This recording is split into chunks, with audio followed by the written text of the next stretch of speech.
מתחת לגשר הענק המוביל לירושלים, נחשף בתל מוצא מקדש אדיר מתקופת המקרא, כזה שנראה בדיוק כמו הדגם של המקדש בירושלים.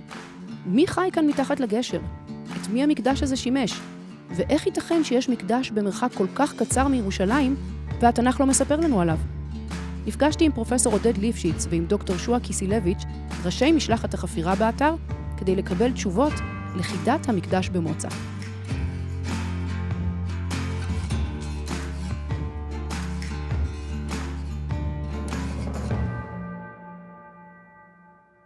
שלום, אני שועה קיסילביץ'. אני ארכיאולוגית חוקרת ברשות העתיקות, מרחב ירושלים. אני נמצאת כאן אבל לא מטעם רשות העתיקות, אלא מטעם אוניברסיטת תל אביב, ואני מנהלת החפירה יחד עם פרופסור עודד ליפשיץ. מה את יכולה לספר לי על מוצא, על היישוב הזה שנקרא מוצא, שלפני 8,000 שנה? אבל זה כבר הנאולית, זה לחזור לפרה-היסטוריה. כן, כן. אוקיי. אני לא ארכיאולוגית פרה-היסטורית, אבל חפרתי כאן גם יחד עם הפרה-היסטוריונים. אנחנו יודעים שהיה כאן יישוב, גם בתל שנמצא כאן מאחוריי, וגם בעמק שנמצא משמאל לנו. אז האזור הזה היה אזור מיושב, למעשה הוא היה מיושב עד לימינו כמעט ברציפות, רק שהאתר זז ביחס לאזור של מקורות המים, האזור שבו הדרך הייתה, וכמובן ביחס לירושלים שהלכה והתפתחה. באופן כללי אפשר להגיד שבמשך 10,000 השנים האחרונות יש יישוב באזור הזה של עמק מוצא, לפעמים הוא נמצא על האזור של התל שבו אנחנו נמצאים עכשיו, לפעמים הוא נמצא בעמק, לפעמים על ראשי הגבעות, אבל האזור הזה הוא אזור כל כך פורה, עם קרקע חקלאית מצוינת, עם הרבה מים, מזג אוויר נהדר, והדרך שעולה לירושלים, שזה לא מפתיע שהיה כאן יישוב במשך כל התקופות. אוקיי. האתר הפולחני שאנחנו נמצאים בו, מה את יכולה לספר לנו עליו? מה זה האתר הפולחני הזה שאנחנו בתוכו? האתר הזה הוא אתר נהדר, מכיוון שהוא אתר מאוד יוצא דופן, אבל הוא בעצם היוצא מן הכלל שמעיד על הכלל. הוא יוצא דופן מבחינה ארכיאולוגית כיוון שמצאנו אותו. יש לנו כאן אתר מתקופת בית ראשון, שהחל ככל הנראה בסוף המאה ה-11 לפני הספירה, בתור אתר כלכלי, שבו היו מאחסנים תבואה לשימוש ולהפצה מחדש, למסחר עם אנשים מסביב. ואנחנו מדברים כאן על קהילה שיושבת על הגבעות מסביב, עובדת את האדמה ויוצרת את האתר הזה, ובונים כאן מקדשים, מתחילים מקדש קטן, הם מתפתחים, יש להם יותר משאבים, בונים כאן מקדש גדול, בתחילת המאה התשיעית כבר, ואז המקדש הזה הולך ומתפתח. וזה משקף את הקהילה, את האוכלוסייה המקומית, שגם היא הולכת ומתפתחת. גם מבחינה דמוגרפית הם הולכים וגדלים, וגם מבחינת המשאבים שלהם. וכל זה קורה במקביל לעובדה שבירושלים, שנמצאת במרחק של פחות מ7 קילומטר מדרום-מזרח לנו, גם שם הולכת ומתפתחת קהילה. עכשיו, בתקופה הקדומה, אלוהות היא דבר מאוד פיזי. כדי להתפלל לאלוהים, אתה בונה לו מקדש, כן? בונה לו בית, ואתה מכניס שם אלמנט שאתה שם בו את רוח האלוהים, ממש עושה טקס ומחדיר את רוח האלוהים. ולכן הגיוני שבכל מקום שהיו אנשים, יש גם מקדש לאלוהות. הם לא חיכו כדי להגיע למקדש בירושלים פעם, פעמיים, 3 פעמים בשנה. הם היו צריכים מקום להתפלל בו, ולכן זה הגיוני. אז הם בונים כאן מקדש, וזה בעצם מקדש של האוכלוסייה המקומית, וכמו שהם הולכים ומתפתחים, גם המקדש הולך ומתפתח. זה קורה במקביל למקדש בירושלים. תסבירי לנו רגע את הדגם של המקדש, איך המקדש הזה בנוי? בהתחלה כשהם בונים כאן מקדש, הם בונים מקדש קטן וצנוע, אבל כשיש להם משאבים, הם בונים כאן בתחילת המאה התשיעית ואילך, מקדש גדול מונומנטלי, והוא בנוי לפי דגם שאנחנו מכירים מצוין. זה למעשה התוכנית האדריכלית של מקדשים מהאלף השלישי לפני הספירה, ועד כמעט סוף האלף הראשון לפני הספירה באזור שלנו. זה הדגם שנקרא המקדש הצפון סורי, כי לראשונה מצאנו את המקדשים האלה בצפון סוריה. אנחנו מכירים אותו באזור שלנו כבר בתקופת הברונזה התיכונה, זאת אומרת, הוא קיים כאן כבר מהאלף השלישי לפני הספירה, וכשיש לך מספיק משאבים, אתה בונה לפי הדגם הזה. ומה הדגם הזה? אז הדגם הזה זה למעשה מבנה אורך, כשהוא בדרך כלל פונה מזרח למערב, בפנים יש חלוקה לפעמים לשני חדרים, אולי אפילו 3. בקצה המערבי ביותר, הפנימי ביותר, יש נישה או במה או פודיום, שבו הוצב הסמל של האלוהות, יכול להיות מצבה, יכול להיות כלים, או אולי איזשהו פסל. ובקצה המזרחי שלו, ליד הפתח, יש אומנות בולטות שהן יוצרות מבואה. ומשני עברי הפתח עמודים שניצבים, וכל זה מסתכל על חצר שבה יש מזבח ועוד מתקנים שונים. עכשיו, הדגם הזה זה גם בדיוק הדגם שמתואר במקרא למקדש בירושלים, מקדש שלמה. בדיוק לפי אותה תוכנית, ולמעשה גם במקרא מדובר על כך שהאדריכלים והבנאים והחומרים מגיעים מצפון סוריה, מפיניקיה, מביאים אותם. זה לא שמוצא העתיקה את ירושלים, או את ירושלים העתיקה את מה שקורה במוצא, אלא שזה כמו שבימינו, אם אנחנו נלך לכל כפר או עיר באירופה, ונראה שהם בונים שם עכשיו כנסייה ויש להם משאבים, הם יבנו את זה כתוכנית בזיליקאית למעשה, אם יצניחו אותנו, כל אחד מאיתנו, לתוך מבנה שהוא מנזר, כן, סליחה, לא מנזר, שהוא כנסייה, ונראה את הבזיליקה, ונראה את האפסיס, כן, את ההתעגלות, ונראה את הכלים, נדע שאנחנו בכנסייה, אפילו בלי לדעת איפה אנחנו נמצאים. זה סוג של בני ביתך של מקדש. בדיוק, זו התוכנית, כשיש לך כסף ככה אתה בונה, וכך גם בימי קדם. זאת אומרת, הם בונים לפי התוכנית הזו. אבל מה שיוצא דופן במקדש הזה, במוצא, זה העובדה שבתקופה הזאת של בית ראשון, אין לנו מקדש כזה מבחינה ארכיאולוגית. המקדש בירושלים הוא לא קיים ארכיאולוגית. לא חפרנו שם אף פעם, וגם אם היינו יכולים לחפור, הסיכוי הוא שלא קיים שם שום דבר יותר מהתקופה הזאת. למה? מכיוון שבמשך אלפי שנים אנשים בנו שם ובנו מחדש ובנו, זה הר הבית. הוא תמיד היה הר הבית, רק הבית השתנה, והאלה שלמענו נבנה הבית השתנה. וכולם בנו וירדו למטה ובנו מחדש ועל גבי יסודות. ואנחנו גם יודעים שבשנים האחרונות, בעשרות השנים האחרונות, יש שם בנייה וכו'. זאת אומרת, כנראה שכבר לא נשאר שם משהו מהמקדש מהתקופה הזאת. אבל אנחנו יכולים לשער שהטיפוס הזה של המקדש, הוא מתואר כל כך יפה ומפורט במקרא, זה בעצם הטיפוס של המקדש הצפון סורי, וזה מה שאנחנו מוצאים כאן. מה אנחנו יודעים על מי האנשים? האם אנחנו יודעים בהכרח שהאנשים שישבו פה ושזה היה המקדש שלהם, הם קשורים אלינו? הם יהודים, יהודאים? הם קשורים בכלל לאותם אנשים שהיה להם את המקדש בירושלים? זאת שאלה נהדרת, וזו שאלה שהיא מאוד, היא קלה למענה, אבל קשה לקבל את המענה לפעמים, מכיוון שהיא מנפצת סטיגמות. אנחנו חושבים על יהדות, ואנחנו קוראים את המקרא, ואנחנו, זו היהדות.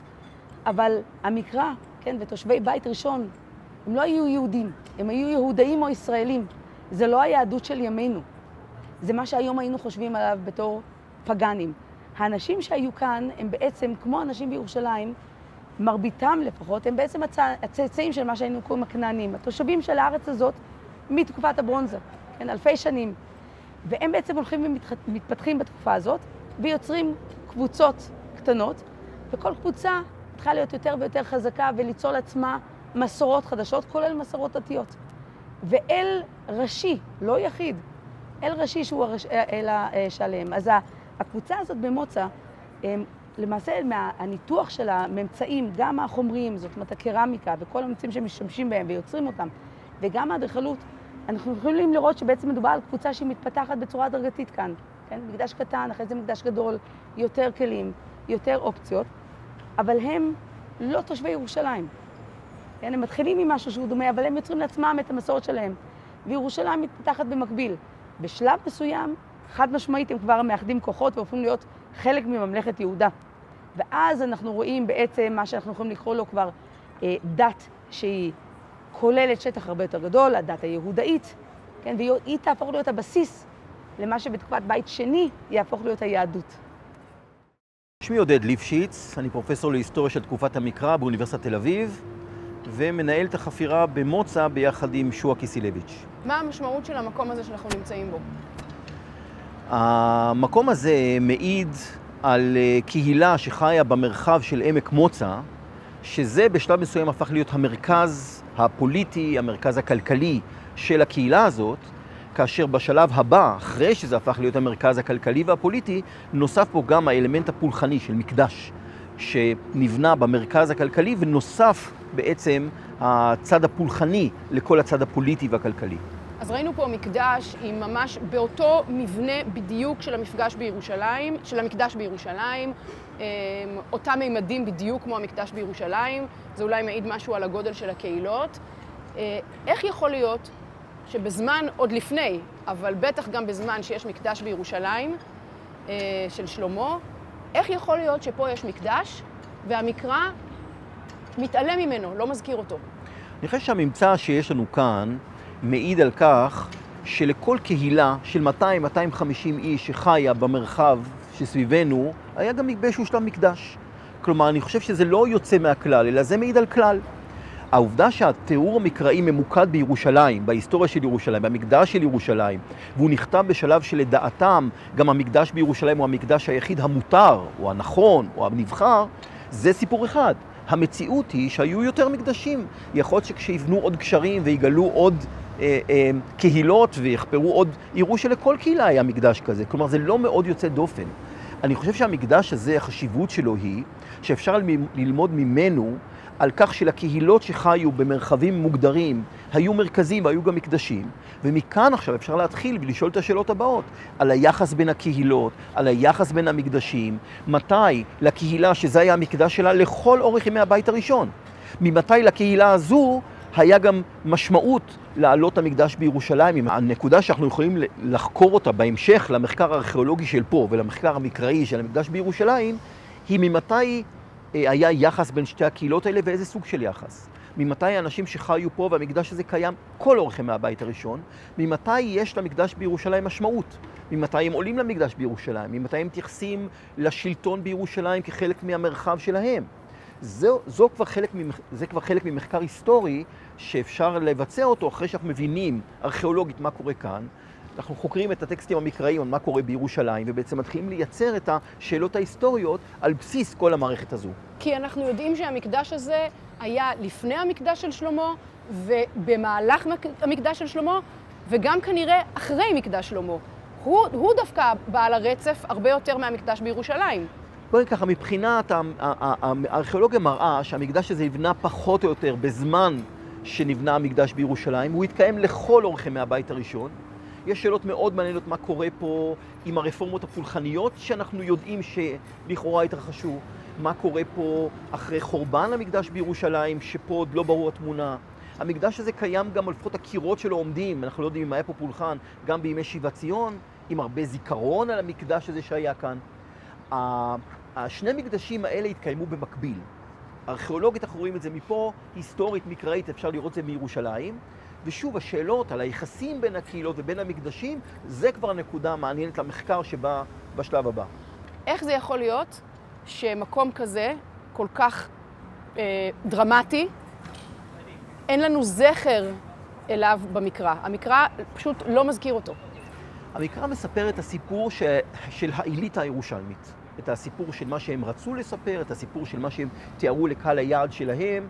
הוא לא בהכרח משקף מציאות היסטוריות. המקרא מתעלם ממלכים אדירים, המקרא מתעלם ממבנים גדולים, המקרא מתעלם ממקדשים שהתקיימו וכולם הכירו, כי הרי כל מי שעלה לירושלים עבר ליד המקדש הזה וראה אותו אל מול עיניו. ולכן אנחנו צריכים להבין את הסיפור המקראי כסיפור שמייצג את האידיאולוגיה הירושלמית, את מה שהם רצו לספר. את מה שהם לא סיפרו, הארכיאולוגיה מראה לנו. אבל אתה בכל זאת מוצא רמז בסיפור המקראי למקום הזה, נכון? בטקסט המקראי נזכר מעט מאוד פעמים מקום בשם מוצא או המוצא. היסטוריונים וארכיאולוגים זיהו את המוצא עם המקום הזה, ולכן גם המקום הזה קיבל את השם תל מוצא, וזאת שאלה גדולה למה מזהים אותו ואיך. לדעתי, המוצא זה דווקא השם של המעיינות, או המעיין הגדול שנמצא מתחתנו, ואולי העמק שנמצא מתחתנו. המוצא זה מוצא המים, דומה מאוד להגיחון, שהוא המעיין של ירושלים.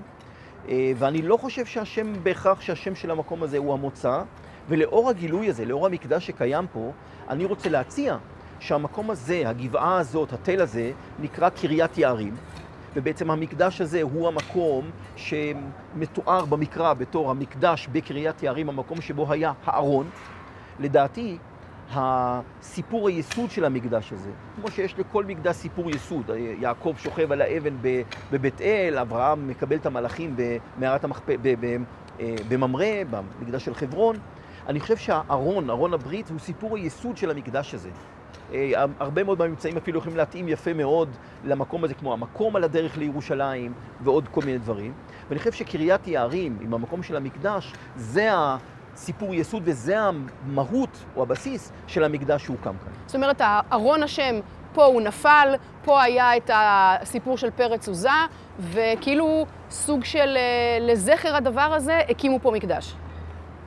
או כשהיה קיים פה מקדש ורצו לתת איזה סיפור יסוד למקום הזה, הסיפור היה סיפור הארון. דרך אגב, חפרנו פה דרך שעולה לכיוון המקדש הזה, דרך נורא צרה, שמצד אחד יש טרסה גבוהה ותהום, ומצד אחד קיר, ואני כמעט יכול לחשוב איך הסיפור הזה של פרץ עוזה והארון שכמעט נופל עולה כאן על ידי מי שחיו פה.